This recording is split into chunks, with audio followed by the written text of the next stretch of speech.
Jumpa lagi dalam Mini Parenting.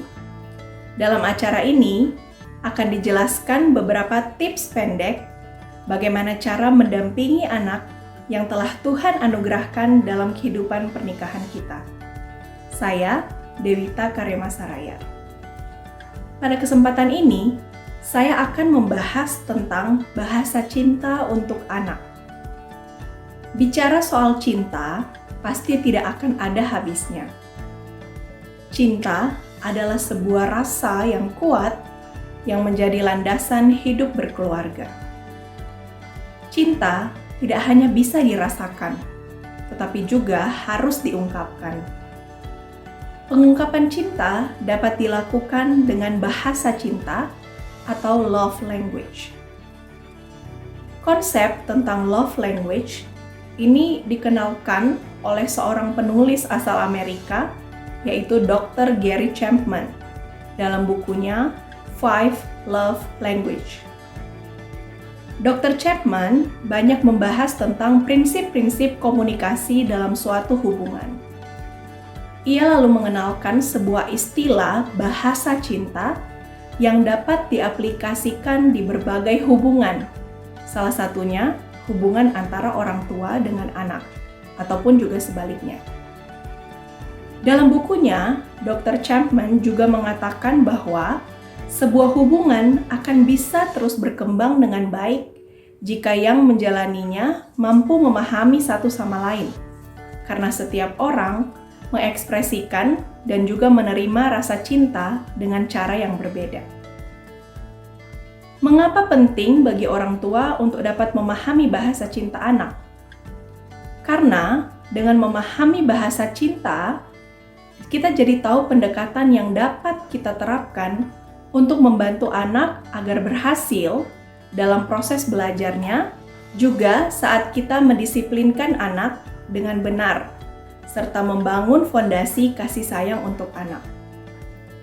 Percaya atau tidak, kebanyakan konflik yang terjadi dalam hubungan orang tua dengan anak itu karena ketidakpahaman anak dan orang tua tentang bahasa cinta ini. Orang tua kadang merasa anak sulit untuk diatur, sementara sebaliknya, anak merasa tidak dipahami oleh orang tua. Bahasa cinta untuk anak banyak ragamnya. Untuk itu, mari kita coba memahami apa saja jenis bahasa cinta untuk anak. Yang pertama, sentuhan fisik. Anak dapat merasakan cinta atau kasih sayang dari orang tuanya lewat sentuhan fisik yang diberikan.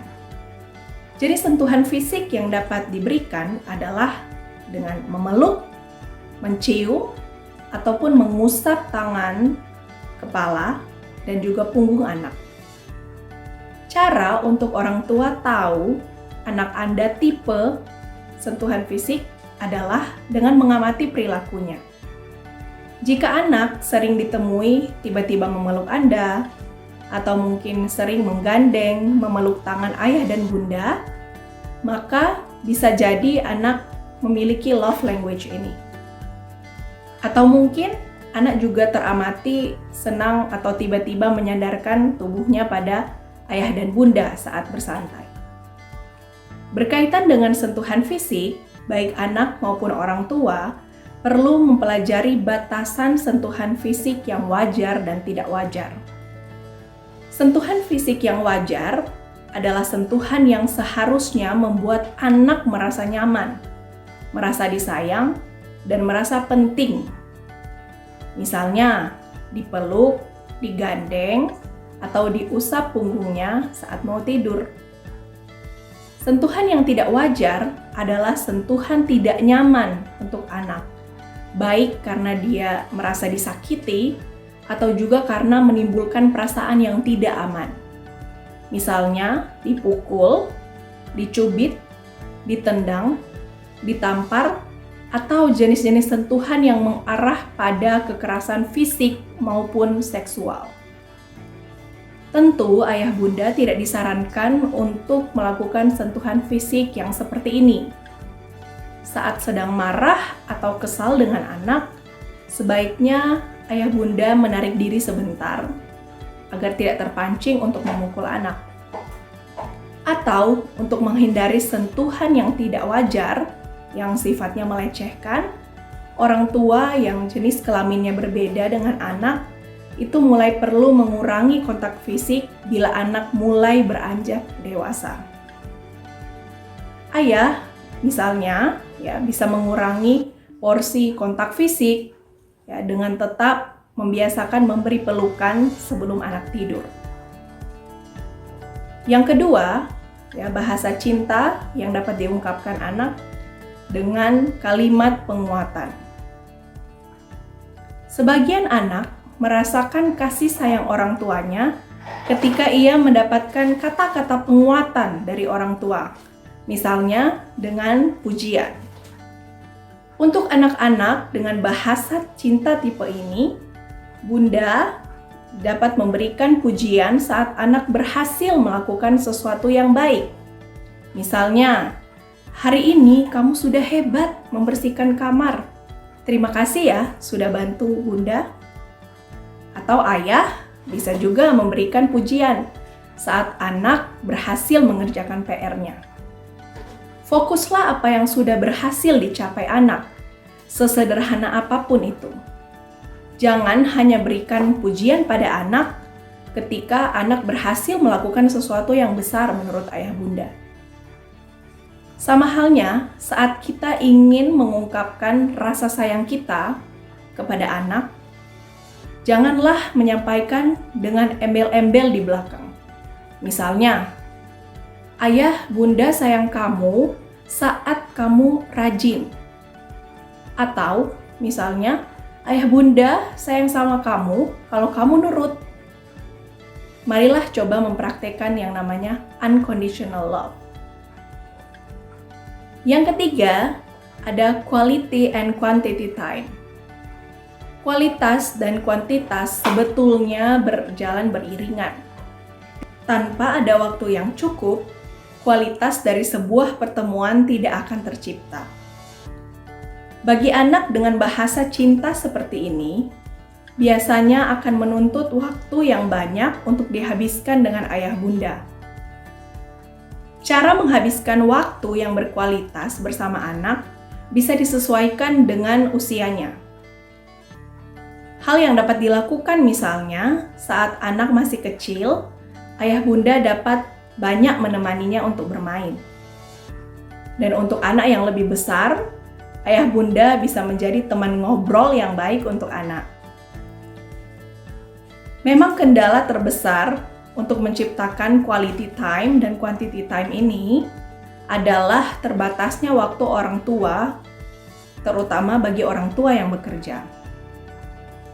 Kurangnya waktu bersama anak bisa mengganggu terciptanya quality and quantity time. Ayah bunda bisa menyiasati dengan mengganti waktu bersama di akhir pekan atau sebisa mungkin ya walaupun hanya beberapa jam untuk menemani anak belajar atau mengerjakan tugasnya ataupun menemani dia bermain. Ayah bunda perlu belajar untuk memanajemen waktu dan juga memanajemen emosi agar pekerjaan tidak mengganggu tugas ayah bunda sebagai orang tua. Yang keempat, ada acts of services atau tindakan melayani. Saat anak-anak masih kecil, secara alami kita akan melayani dan membantu mereka untuk segala hal yang mereka butuhkan. Karena mereka belum bisa melakukannya sendiri.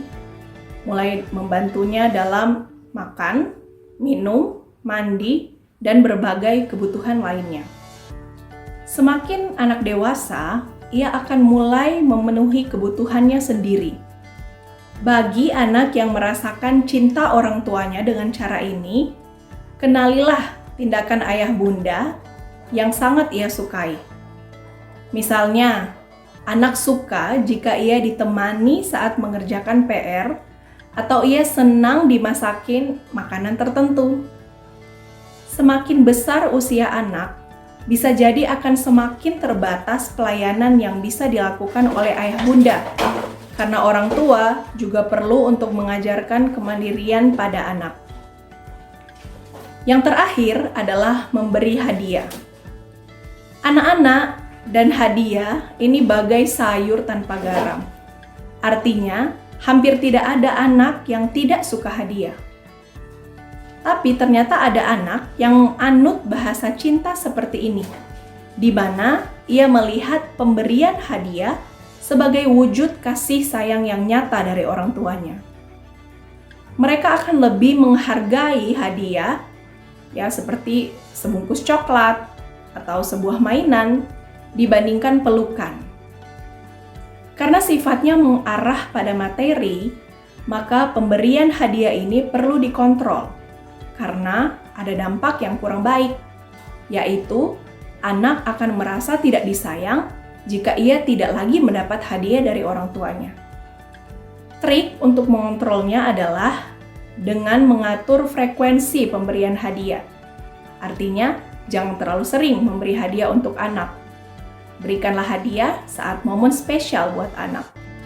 Dan hadiah juga sebaiknya berupa sesuatu yang bermanfaat untuknya dan sesuai dengan usia anak, bukan semata-mata sesuatu yang disukai saja. Demikian yang bisa saya sampaikan tentang bagaimana mengenali bahasa cinta untuk anak. Bila ayah bunda memerlukan tips lain, silahkan menuliskan di kolom komentar. Sebagai penutup, ingatlah bila ingin menjadi orang tua yang bijaksana untuk mendidik dan mengasuh anak-anak yang sudah Tuhan anugerahkan, maka kita perlu sekali memberi waktu yang memadai untuk beraktivitas bersama mereka. Dan bila ayah bunda saat ini membutuhkan ide, gagasan, atau inspirasi tentang aktivitas bersama anak, maka silakan lihat di acara Geko Geku di kanal YouTube GKI. Tuhan memberkati kita semua. Sahabat, mari dukung pelayanan dan pekabaran Injil melalui YKB dengan membagikan link acara ini kepada sebanyak mungkin orang. Dukungan juga dapat saudara lakukan dengan mentransfer dukungan finansial ke rekening BCA ke nomor 450 305 2990 450 305 2990 atas nama Yayasan Komunikasi Bersama.